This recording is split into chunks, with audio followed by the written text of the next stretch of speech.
just caught the FBI coercing more people into giving up their Second Amendment rights. Thanks to a FOIA request by our lawyers, we've uncovered even more evidence on the FBI's unconstitutional and unlawful NICS Indices program. Hi, I'm Ben, and you're watching the Minuteman Moment. Before we get into that video, I wanted to take a second to let you know about GOA's annual convention, Goals. The Gun Owners Advocacy and Leadership Summit is set to be held August 9th and 10th of this year in Knoxville, Tennessee. Come out and visit some of your favorite manufacturers, participate in activism training, and hear from the top voices in the Second Amendment community. The best part? It's free for GOA members. So sign up today using the link in the description. Okay, now back to the video.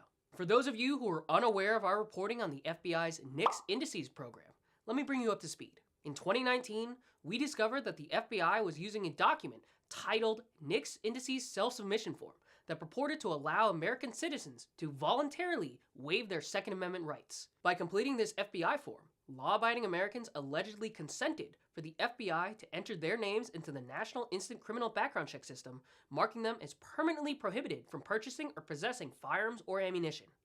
And as the form warns, once an individual waives their rights, it's impossible for them to get them back. Now, the mere existence of this form was troubling, and it clearly violates the Second Amendment and even the Gun Control Act. But at that point, we weren't sure how extensively the FBI was using this form, if in fact it was being used at all. Fast forward a few years ago to 2022, GOA, with the help of the Daily Caller, published our initial findings that the FBI had covertly provided its secret forms to agents for use on American gun owners, who were pressured into signing and therefore voluntarily relinquishing their rights to purchase, possess, and use firearms. These FOIA records painted a vivid picture of FBI agents showing up to people's homes, places of works, etc., and presenting them these forms and asking them to declare themselves to be a danger to themselves or others, or lacking the mental capacity to adequately contract or manage their lives. You can imagine how coercive these sorts of FBI visits must have been. The FBI's use of this secret form has occurred during recent years when the Bureau has become increasingly politicized and weaponized against Americans, including gun owners. No one in their right mind would consider it voluntary when confronted by a pair of armed federal agents using coercion, threats, and intimidation to get them to sign on the dotted line. We even found documentation that the FBI had coerced a high schooler to sign one of these forms. Here's what our attorney Rob Olson had to say at the time. We're into a pre-crime, minority report type of world where the FBI believes it can take constitutional rights away from anyone it thinks possibly might pose a threat in the future, which certainly is not something you'd expect in the United States. Now, the FBI claimed to have stopped using this form in 2019, right after GOA first reported the form's existence. And after our finding went public in 2022, we called on Congress to investigate the FBI and its use of this unlawful form. Here's what our Senior Vice President Eric Pratt had to say. This is just the latest example of the FBI going rogue and abusing their authority to the detriment of Americans' constitutionally guaranteed rights. Given the Bureau's unwillingness to answer questions or cooperate with GOA's investigation, coupled with a total lack of congressional oversight, this system is likely to have been misused, and the FBI knows it.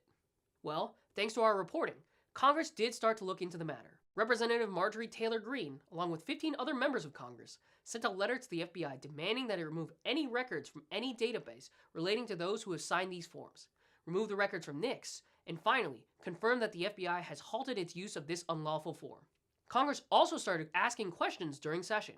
Mr. Chairman, between 2016 and 2019, the FBI created and utilized what they called a NICS Indices self-submission form.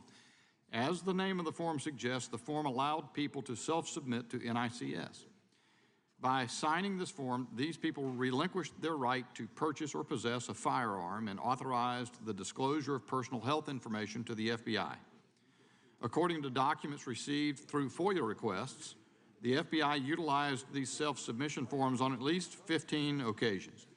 On these occasions, armed FBI agents presented these forms to individuals, which raises the concern that the forms may have been signed under duress.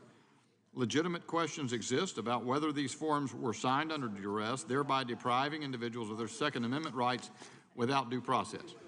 While use of the forms has been allegedly discontinued, it raises serious concerns that the FBI would undertake such actions to deprive Americans of their Second Amendment rights without congressional authorization or due process. And Representative Bishop wasn't the only one pointing out the obvious overreach by the FBI. Representative Massey echoed his statements while pointing out that the FBI made up the law as it went to violate Americans' rights. This is very timely. and I hope the other side of the aisle will read one of these NICS Indices self-submission form. It's actually a form you fill out if, and I'm going to read it to you, if you have a mental health condition that may cause you, check all that apply, to 1, be in danger of myself or others, 2, lack mental capacity adequately to contract or manage the details of my life. And then the second part of the form involves verification of physician or mental health professional.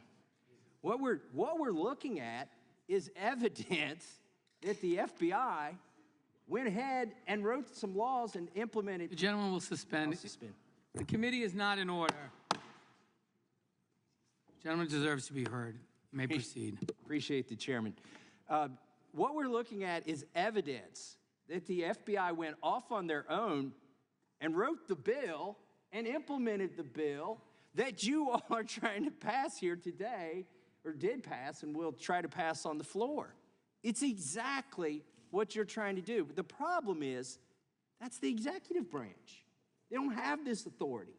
Representative Clyde even sponsored a resolution, House Resolution 1477, that would have compelled then Attorney General Merrick Garland to provide related records on the FBI forms. But Democrats on the House Judiciary Committee killed that measure. But that wasn't going to stop GOA. We have continued to press the FBI on this issue, and our work has continued to uncover documents showing just how deep this FBI rabbit hole goes. Today, we've uncovered even more evidence that not only was the use of the FBI's secret form more widespread than it originally appeared, but also that the FBI was training its field offices on how exactly to implement and effectively use this form in a Minority Report style of dystopian justice. In fact, the Bureau has now turned over a PowerPoint presentation used in a training on how to effectively use the NICS Indices form. But it gets worse. The PowerPoint originates from an email that was sent to nearly every FBI field office nationwide. Here's what the email says. Good afternoon, everyone. I wanted to pass along something we started doing to keep guns out of the hands of individuals with mental health and/or substance abuse problems. In addition to conducting joint interviews, we are also using the NICS forms when appropriate. Attached are the NICS self-submission forms, and this PowerPoint detailing training from the FBI's Boston field office. The training looks to encourage FBI agents to leverage local mental health crisis intervention teams to find individuals with acute mental health disorders. The PowerPoint then specifically addresses the form by instructing FBI agents to leverage these partnerships to assist with the NICS self-submission and prohibited user forms. These forms reduce the ability of those with a history of substance abuse or those that have not been adjudicated as mental defective from purchasing firearms. Did the FBI just admit that people have been coerced into signing away their constitutional rights are not prohibited from owning firearms under any law Congress passed? Now, who exactly gave the FBI the unilateral authority to decide which Americans get to keep their Second Amendment rights? This sort of arrogant wielding of power could only come from a rogue agency like the FBI. GOA has also uncovered emails showing FBI agents congratulating each other on successfully coercing a subject to signing the form. Way to go, comrade.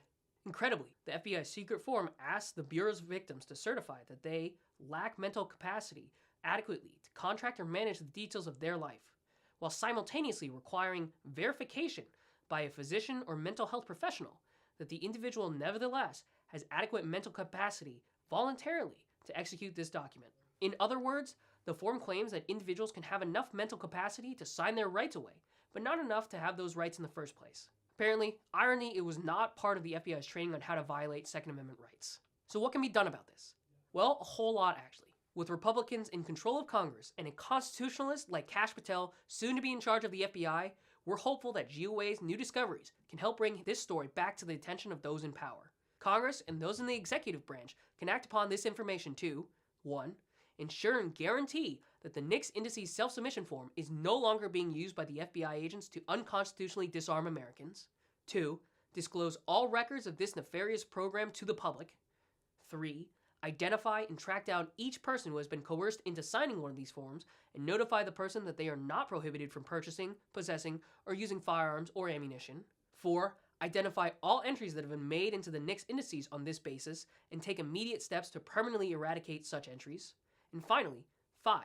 Hold accountable those within the FBI responsible for creating and promulgating this unlawful and unconstitutional form. With Kash Patel heading up the FBI, we're hopeful that tyrannical actions like the NICS self-submission form are a thing of the past from the FBI.